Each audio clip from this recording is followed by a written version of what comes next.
السلام علیکم ورحمۃ اللہ وبرکاتہ، نحمده ونصلی علی رسولہ الکریم،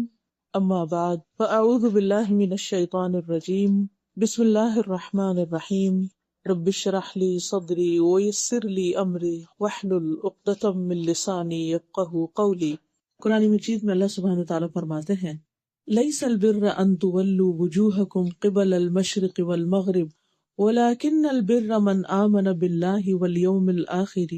والملائكة والكتاب والنبيين وآتى المال على حبه ذوي القربى واليتامى والمساكين وابن السبيل والسائلين وفي الرقاب وأقام الصلاة وآتى الزكاة والموفون بعهدهم إذا عاهدوا والصابرين في البأساء والضراء وحين البأس أولئك الذين صدقوا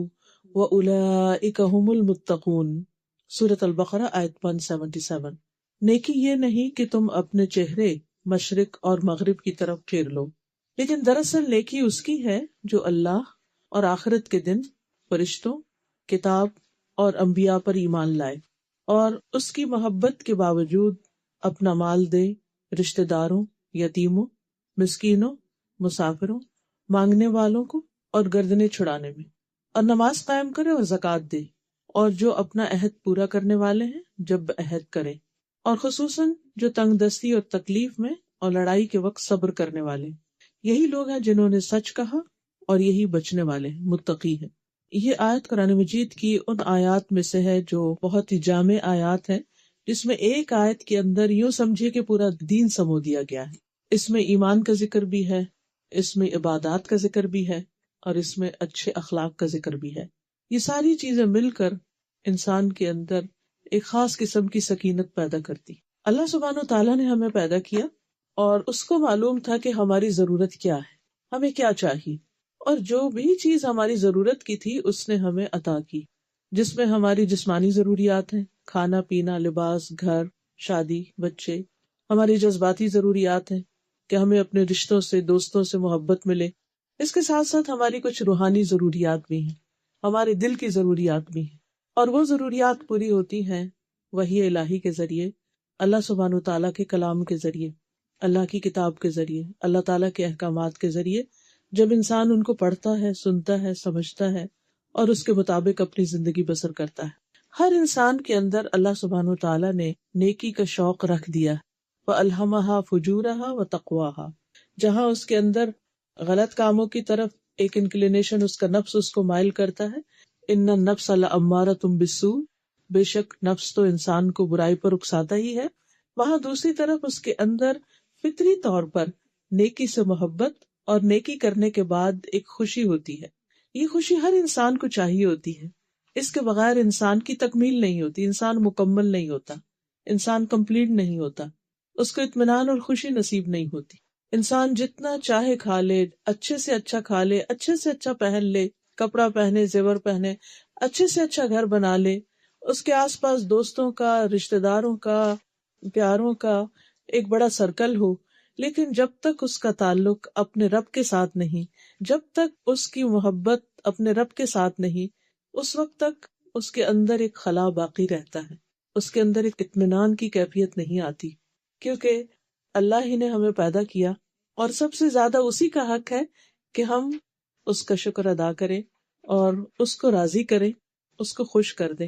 تو جو انسان اپنے محسن، اپنے رب کا شکر گزار ہوتا ہے اور اس کی مرضی کے مطابق اس زندگی کو گزارتا ہے، وہ انسان اطمینان پاتا ہے، خواہ اس کے پاس کھانے کو کچھ بھی نہ ہو یا بہت کم ہو، خواہ اس کے پاس اچھا گھر بھی نہ ہو، خواہ اس کے پاس بہت قیمتی لباس بھی نہ ہو، لیکن اگر اس کے دل کے اندر ایک اطمینان اور تسکین ہے، اس کے اندر نفس مطمئنہ ہے، تو وہ انسان دنیا کا سب سے خوش قسمت ترین انسان، نہ صرف یہ کہ دنیا کا بلکہ آخرت کے اعتبار سے، ہمیشہ ہمیشہ کی زندگی کے اعتبار سے بھی وہ خوش قسمت ترین انسان۔ تو ایسے میں ہم سب کو یہ جاننے کی ضرورت ہے کہ ہمارا رب ہم سے کیا چاہتا ہے۔ اگرچہ ہم سب مسلمان گھرانوں میں پیدا ہوئے ہیں اور بچپن سے ہی ہمیں اچھے برے کی تمیز بتائی گئی ہے، نیکی کے کاموں کے بارے میں بھی بتایا گیا، برائی کے بارے میں بھی بتایا گیا، لیکن انسان بھول جاتا ہے۔ انسان کو بعض اوقات ایک پش چاہیے ہوتی ہے، ایک یاد دہانی چاہیے ہوتی ہے۔ تو آج کی یہ مجلس ہم سب کے لیے ایک یاد دہانی ہے، اور اس اعتبار سے میں نے اس ایک آیت کا صرف سلیکشن کیا ہے کہ جو پورے دین کا ایک طرح سے خلاصہ ہے اور ہمیں ان تمام چیزوں کی یاد دہانی کرانے والی ہے جن کو ہماری زندگی میں لازمن ہونا چاہیے۔ اس آیت میں ہم دیکھتے ہیں کہ سب سے پہلے تو یہ بتا دیا گیا کہ نیکی یہ نہیں، اصل میں نیکی کا ایک کانسیپٹ دیا جا رہا ہے، اسی لیے اس کو آیت بر بھی کہتے ہیں، نیکی والی آیت، جس میں یہ بتایا گیا کہ نیک کون ہوتے ہیں اور نیکی کیا نیکی ہے۔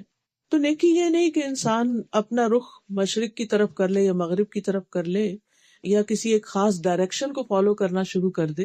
بلکہ نیکی اس سے بڑی چیز ہے، اس سے آگے کی چیز ہے۔ یعنی یہ نیکی مطلوب نہیں کہ انسان کسی ایک خاص ڈائریکشن کی طرف بس رخ کیے ہوئے ہے، اس کا تقاضا ہم سے نہیں کیا گیا،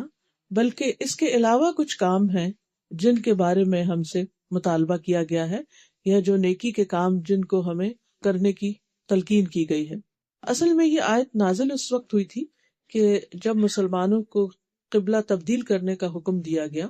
پہلے مسلمان جب مکہ میں تھے تو خانہ کعبہ کی طرف منہ کر کے نماز پڑھتے، جب مدینہ میں آئے تو انہیں یہ حکم دیا گیا کہ وہ بیت المقدس کی طرف منہ کر کے نماز پڑھے۔ تو یہ حکم جو تھا مسلمانوں پر کچھ گراں گزرا، پھر کچھ عرصے کے بعد پھر قبلہ تبدیل کرنے کا حکم دیا گیا، تو یہود کو یہ حکم بہت گراں گزرا کہ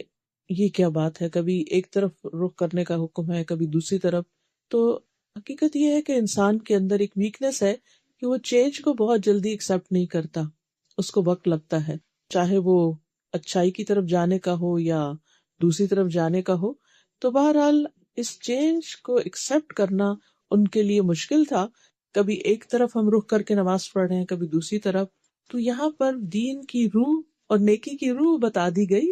کہ وہ کسی ایک ڈائریکشن میں نہیں ہے کہ تم اس طرف رخ کر کے نماز پڑھو گے، عبادت کرو گے تو وہ زیادہ ایکسیپٹیبل ہے، اور دوسری طرف نہیں، بلکہ اصل یہ ہے کہ انسان اللہ کی اطاعت کرنے والا ہو، اللہ سبحانہ و تعالیٰ کا جدھر بھی مڑنے کا حکم ہے اسی طرح مڑ جائے۔ یہ ہے اصل نیکی۔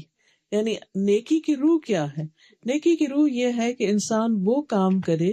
جن سے اس کا رب راضی ہو جائے، جن سے اس کا رب خوش ہو جائے، وہ چاہے اس کے اپنے نفس کے خلاف ہو، چاہے وہ اس کے سوسائٹی اس کو پسند نہ کرتی ہو، چاہے وہ وقت کے فیشن کے خلاف ہو یا کسی بھی انسان کی چوائس یا پسند کے خلاف ہو، لیکن اگر وہ چیز اللہ سبحانہ و تعالیٰ کو پسند ہے اور انسان اس کی رضا اور اس کی خوشی کے لیے کر لیتا ہے تو یہی دراصل اس کی نیکی ہے۔ تو نیکی کرنے کا جذبہ تو ہے، لیکن بعض اوقات انسان جب ایک خاص کام شروع کر دیتا نا تو اس میں وہ پھر اس کو مزہ آنے لگتا ہے، وہ ایک کمفرٹ زون میں آ جاتا ہے، وہ کہتا ہے اب میرے لیے بس یہی کافی ہے، اور اس سے آگے یا اس سے زیادہ وہ پھر اس کے نفس پہ گراں گزرتا ہے، اس کے لیے مشکل ہو جاتا ہے۔ تو اس لیے یہاں پر یہ بتا دیا گیا کہ اصل نیکی یہ ہے کہ انسان اپنے مال کو خرچ کرے، رشتہ داروں، یتیموں، مسکینوں، مسافروں، سوال کرنے والوں، غلامی کے پندے میں پھنسنے والوں کی مدد کرے، ان سے حسن سلوک کرے، پھر نماز قائم کرے، زکوٰۃ دے۔ اور یہاں دلچسپ بات یہ ہے کہ پہلے حقوق العباد کا ذکر ہے اور اس کے بعد حقوق اللہ کا ذکر ہے، اللہ کی عبادت کا، دی نماز اور زکوٰۃ وغیرہ کا، اور اس کے بعد پھر واپس بات حقوق العباد پہ پلٹ آتی ہے کہ لوگوں سے کیے ہوئے وعدے جو ہیں ان کو پورا کیا جائے، مشکل اوقات میں صبر کیا جائے، مالی پریشانی ہو یا جسمانی تکلیف ہو، کوئی بیماری ہو، اس میں صبر سے کام لیا جائے۔ تو ایسے ہی لوگ دراصل سچے لوگ ہیں، اور ایسے ہی لوگ دراصل تقوی والے لوگ ہیں جو اللہ سبحانہ و تعالیٰ کو پسند ہے۔ تو سب سے پہلے ہم احادیث کی روشنی میں دیکھیں گے کہ اسلام میں نیکی کس کو کہا گیا ہے۔ اس سلسلے میں مسند احمد بن حنبل کی ایک روایت ہے، وابصہ بن معبد کہتے ہیں کہ میں رسول اللہ صلی اللہ علیہ وسلم کے پاس آیا، آپ نے فرمایا تم نیکی کے بارے میں پوچھنے آئے ہو؟ میں نے کہا جی ہاں۔ آپ نے فرمایا اپنے دل سے پوچھو، نیکی وہ ہے جس سے تمہارا دل مطمئن ہو، جس سے تمہارا نفس مطمئن ہو، اور گناہ وہ ہے جو تمہارے دل میں کھٹکے اور تمہارا سینہ اس کے بارے میں متردد ہو جائے۔ چاہے لوگ تمہیں فتویٰ دیں اور بار بار فتویٰ دیں کہ نہیں تم کر لو، کچھ نہیں ہوتا، کوئی فرق نہیں پڑتا، لیکن اگر تمہارے اپنے اندر اس کام کو کرنے کے لیے اطمینان نہیں تو اس کو چھوڑ دو۔ یعنی بہت سی چیزیں ایسی ہوتی ہیں نا کہ جس کے بارے میں ہم کنفیوز ہوتے ہیں یا شک میں پڑے ہوئے ہوتے ہیں، کریں کہ نہ کریں، ایسا کر لیں یا ویسا کر لیں، تو اس میں انسان کبھی ایک طرف راغب ہوتا ہے کبھی دوسری طرف، اس کو اپنی نیت کا بھی کچھ سمجھ میں نہیں آ رہا ہوتا کہ میں کیوں کر رہا ہوں، یہ کیسے کر رہا ہوں. تو پھر انسان کو اپنے اندر جھانک کے پوچھنا چاہیے کہ انصاف والی بات کیا ہے. بہت دفعہ انسان کی زندگی میں ایسے ٹیسٹ آتے ہیں کہ جس میں انسان کے لیے ڈیسیژن مشکل ہوتے ہیں. تو ایسے میں انسان اپنے اندر جھانک کے پوچھے کہ کیا واقعی جو کچھ میں کر رہی ہوں یہ اللہ ہی کی خاطر ہے، اور اگر اس پر مجھے کوئی تعریف نہیں ملتی، کوئی اجر نہیں ملتا، کوئی دیکھنے والا نہیں، تو بھی کیا مجھے اس کو کرنا چاہیے؟ تو آپ کے اندر کا ضمیر آپ کو بتائے گا کہ ہاں، اصل نیکی تو یہی ہے، خواہ وہ دنیا کی نظر میں نیکی نہ بھی ہو یا لوگ اس کو پسند نہ بھی کرتے ہوں. اسی طرح نواز بن سمان سے مروی ہے کہ نبی صلی اللہ علیہ وسلم نے فرمایا، نیکی اچھے اخلاق کا نام ہے. یعنی اگر تم نیک بننا چاہتے ہو تو پھر اپنے اخلاق کو درست کر لو. پھر اسی طرح بڑے بڑے کاموں کے علاوہ چھوٹے چھوٹے جو جیسچرز ہیں، چھوٹے چھوٹے کسی کی مدد ہے، وہ کرنا بھی دراصل نیکی کا کام. بعض اوقات ہم سمجھتے ہیں کہ شاید حج کرنا نیکی کا کام ہے، یا پھر کسی کی بہت بڑی اماؤنٹ کے ساتھ مدد کر دینا. تو آپ نے فرمایا کسی بھی نیکی کو حقیر نہ سمجھو، اگرچہ کسی کو ایک رسی ہی دو، یہ چھوٹی سی چیز، یا جوتے کا تسمہ ہی کیوں نہ دو، یہ بھی نیکی ہے. یعنی بڑے بڑے کام بھی نیکی اور چھوٹی چھوٹی چیزیں بھی نیکی میں شمار ہوتی ہیں. اسی طرح راستے سے تکلیف دہ چیز ہٹا دینا. آپ کسی کو کچھ نہیں دے رہے، کچھ نہیں کر رہے، لیکن آپ گزر رہے ہیں اور دیکھتے کہ یہ چیز کوئی اس سے گر نہ جائے، کوئی پھسل نہ جائے، آپ اس کو ہٹا دیتے ہیں. اسے برف ہی ہٹا دیتے ہیں یا کوئی اور چیز. ہوتا ہے نا بعض اوقات یہ کہ کسی ایک شخص کے اوپر کام آ جاتا ہے تو آپ سوچتے ہیں روز مجھے ہی کیوں یہ کام کرنا ہے، کوئی اور کیوں نہیں کرتا. تو اس وقت اگر انسان اپنی یہ نیت کر لے کہ میں دوسروں سے تکلیف کو ہٹا رہا ہوں، تو وہ بھی انسان کے لیے نیکی اور اللہ کے یہاں بہت بڑے اجر کی بات ہوگی. پھر اسی طرح مسکرا کے دیکھنا کسی کو جو ہے یہ بھی نیکی ہے. اس میں تو کچھ بھی خرچ نہیں آتا، لیکن اس پر بھی انسان کے لیے اجر لکھ لیا جاتا ہے. اسی طرح آپ نے فرمایا کہ نیکی کے کسی کام کو حقیر نہ سمجھو، اگرچہ تم اپنے بھائی سے حشاش بشاش چہرے کے ساتھ بات کرو، یعنی خوشی کے ساتھ اور ایک ویلکم کرتے ہوئے. ایک انسان لیے دیے رہے، بہت ریزرو رہے، اور یہ کہ انسان کھلے دل کے ساتھ آگے بڑھ کر کسی سے ملاقات کرے، تو یہ بھی نیکی کا کام ہے.